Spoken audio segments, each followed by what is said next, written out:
अवधूत चिंतन श्री गुरुदेव दत्त श्री स्वामी समर्थ। तुम्हा सर्वांचं आपल्या स्वामी शक्ती या चॅनलमध्ये मनापासून स्वागत आहे। स्वामी तुम्हा सर्वांच्या सर्व चांगल्या इच्छा पूर्ण करोत एवढीच स्वामींच्या चरणी प्रार्थना करते आणि आपल्या आजच्या या नवीन आणि सुंदर व्हिडिओला पुन्हा एकदा नव्याने सुरुवात करते। मग तर बघा, उद्या पितृपक्षातील शेवटचा दिवस आहे। खरं तर 15 दिवस आपण आपल्या पितरांची जास्तीत जास्त सेवा करायची होती। दररोज केले जाणारे असंख्य उपाय मी तुम्हाला प्रत्येक व्हिडिओमधून सांगत होती। उद्या सर्व पितृ अमावस्या आहे। ज्यांनी 15 दिवसात काहीच सेवा केलेली नाहीये त्यांनी उद्याचा दिवस तरी सोडू नका। जशी शक्य होईल किंवा जशी जमेल तशी काहीतरी सेवा उद्याच्या दिवशी नक्की करा। बघा, तुम्ही जीवनामध्ये कितीही देवांची सेवा केली, तुम्ही ज्याही गुरूंना देवांना म्हणता, माता लक्ष्मी असेल, स्वामी समर्थ असतील किंवा मग हनुमंत असतील, ज्याही देवांची तुम्ही कितीही सेवा केली आणि तुम्ही जर पितरांची सेवा करायला विसरलात तर जीवनामध्ये असंख्य अडचणी येतात। बघा, तुम्ही जेवढंही देवांना मानता, जेवढीही तुम्ही सेवा त्यांची करता, तेवढीच सेवा किंवा कमीत कमी महिन्यातून अमावस्येच्या दिवशी, महिन्यातून एखाद्या शनिवारच्या दिवशी तुम्हाला पितरांची सेवाही करायची आहे।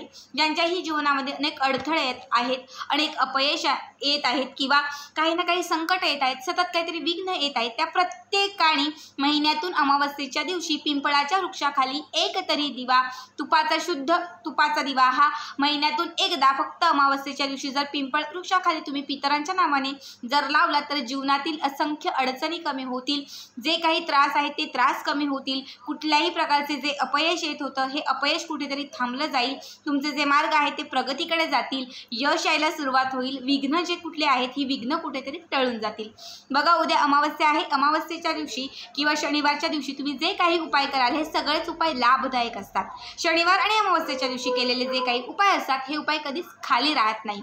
उद्याचा दिवस अत्यंत महत्त्वाचा आणि अत्यंत विशेष आहे, कारण प्रत्येक अमावस्येपेक्षा किंवा सर्व अमावस्येपेक्षा सर्वात मोठी मानली जाणारी ही सर्व पितृ अमावस्या आहे। आता मी तुम्हाला असा एक उपाय सांगणार आहे जो तुम्हाला सकाळीच करायचा आहे।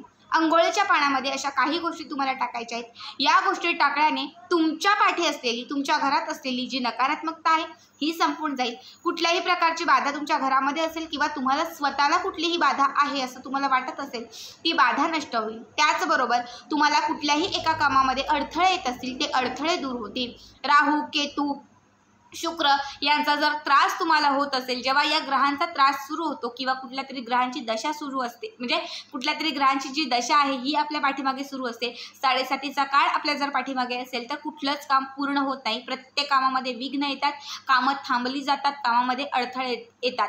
बघा, बऱ्याच वेळा कमेंट्स असतात की ताई आमचं हे काम घेतलेलं आहे मात्र कामच यशस्वी होत नाही।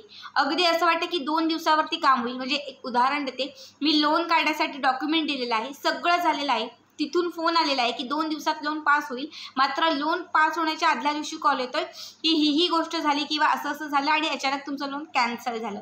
म्हणजे काय, तर होणार असतं पण ते होत नाही। हातातोंडाशी आलेला घास असा सहज निघून जातो। बघा, एखाद्या मोठी कंपनी असेल किंवा व्यवसाय असेल, एक मोठी ऑर्डर भेटलेली आहे, ऑर्डर पूर्ण केली आणि अचानक कॉल येतोय की आता आम्हाला तुमचा माल नकोय। असं जर तुमच्या जीवनामध्ये घडत असेल म्हणजे समजून जा की 7:30 तुमच्या पाठीमागे लागलेली आहे। ग्रह जे आहेत हे ग्रह तुमच्या जीवनामध्ये अनुकूल नाही आहेत। हे सगळं जर व्यवस्थित चालावं असं वाटत असेल, हे सगळं व्यवस्थित घडावं असं वाटत असेल तर सांगितलेले उपाय नेहमीच करत चला। आता मी तुम्हाला उद्याच्या अमावस्येचा एक महत्त्वाचा उपाय सांगणार आहे। हा उपाय तुम्हाला उद्याच्या दिवशी करायचा आहे। बघा, तुम्हाला काय करायचं आहे, आज रात्री झोपताना कितीही वाजता झोपा तुम्ही, झोपण्याच्या अगोदर एक कागद घ्यायचा आहे। पांढऱ्या रंगाचा कागद घ्या, लाल रंगाचा कागद घ्या, कुठलाही तुमच्याकडे जो कागद असेल तो कागद तुम्हाला घ्यायचा आहे। या कागदामध्ये तुम्हाला थोडेसे काळे तीळ ठेवायचे आहेत आणि भीमसेनी कापराच्या 3 वड्या ठेवायच्या आहेत। एक कागदामध्ये 3 भीमसेनी कापराच्या वड्या आणि थोडेसे काळे तीळ, याची पुडी बनवायची आहे, पुडी बांधायची आहे आणि ही पुडी तुम्हाला तुमच्या स्वतःवरून, घरात कुठल्याही व्यक्तीच्या म्हणजे व्यक्ती नकारात्मक असेल, घरात कितीही कलह असेल, काहीही असेल, त्या प्रत्येक गोष्टीवरून तुम्हाला स्वतःवरूनच ही पुडी उतरवायची आहे। बघा, अशा पद्धतीने तुम्हाला हे क्लॉक करायचं आहे।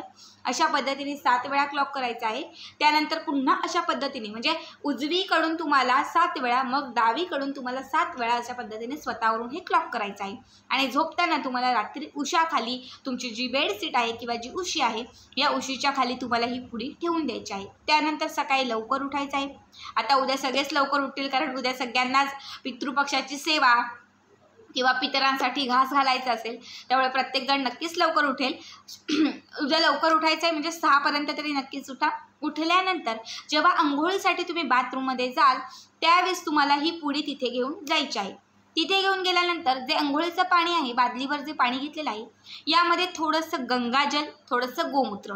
आता ताई गंगाजल आहे पण गोमूत्र नाही आहे, गोमूत्र आहे पण गंगाजल नाही आहे. दोन्ही असतील तर दोन्ही टाका, दोघांपैकी एक असेल तर एक टाका. हे तुम्हाला गोमूत्र किंवा गंगाजल टाकायचं आहे. त्याचबरोबर चिमूटभर तुम्हाला हळद टाकायची आहे. पूजेसाठी जी हळद वापरतो किंवा घरामध्ये जी हळद असेल ती चिमूटभर हळद तुम्हाला टाकायची आहे. आणि खड्यांचं तुम्हाला मीठ टाकायचं आहे. आता खड्यांचं मीठ नसेल, जे वाटलेलं मीठ असतं ते मीठ टाकलं तरीही चालेल, मात्र आधी खड्यांचंच बघा, नसेल तर वाटलेलं मीठ टाका. त्यानंतर यामध्ये थोडंसं गाईचं शुद्ध तूप टाका. आता ज्यांच्याकडे शुद्ध तूप नाही आहे त्यांनी गोमूत्र टाका. आता गोमूत्र आणि शुद्ध तूप दोन्हीही आहे तर दोन्हीही टाकलं तरीही चालेल.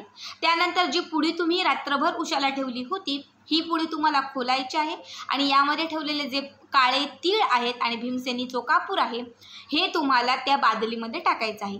हे टाकल्यानंतर ते पाणी थोडंसं असं मिक्स करा मगाने किंवा हाताने आणि त्यानंतर तुम्हाला या पाण्याने स्नान करायचं आहे. स्नान केल्यानंतर स्वच्छ कपडे परिधान करा आणि त्यानंतर पितृपक्षातील ज्या काही सेवा असतील त्या सेवा तुम्हाला करायच्या आहेत. बघा, अतिशय महत्त्वाचा उपाय आहे. तुम्ही जरी 15 दिवसात कुठल्या सेवा केल्या नसतील, तुमच्या मागे किती प्रखर पितृदोष असेल, कितीही कुठलाही त्रास असेल, मात्र या एका उपायाने प्रत्येक दोष नाहीसा होईल. तुमच्या मागे असलेली इडापिडा संपून जाईल. कुठलाही त्रास जो तुम्हाला जाणवत होता तो संपून जाईल. कुठल्याही प्रकारची बाधा तुमच्या कामांमध्ये येत होती, जे अडथळे येत होते ते कुठेतरी नाहीसे होतील. आणि जेव्हा हे सगळे हे सगळे अडथळे, हे दोष जेव्हा नाहीसे होतील तेव्हा तुमचं प्रत्येक काम हे यशस्वीरित्या होऊ लागेल. पितरांचा आशीर्वाद तुम्हाला प्राप्त होईल. बघा, अतिशय महत्त्वाचा उपाय आहे. प्रत्येकाने न चुकता उद्याच्या दिवशी नक्की करा. उद्याच्या दिवशी याच पद्धतीने तुम्ही स्नान करा. आजचा हा व्हिडिओ, आजचा हा उपाय तुम्हाला कसा वाटला नक्की कमेंट करा आणि असेच पुढचे व्हिडिओ पाहण्यासाठी चॅनलला सबस्क्राईब करा. भेटूयात पुन्हा एकदा अशाच एका नवीन सुंदर आणि छान व्हिडिओमध्ये. तोपर्यंत सर्वांनाच धन्यवाद. श्री स्वामी समर्थ. जय जय स्वामी समर्थ.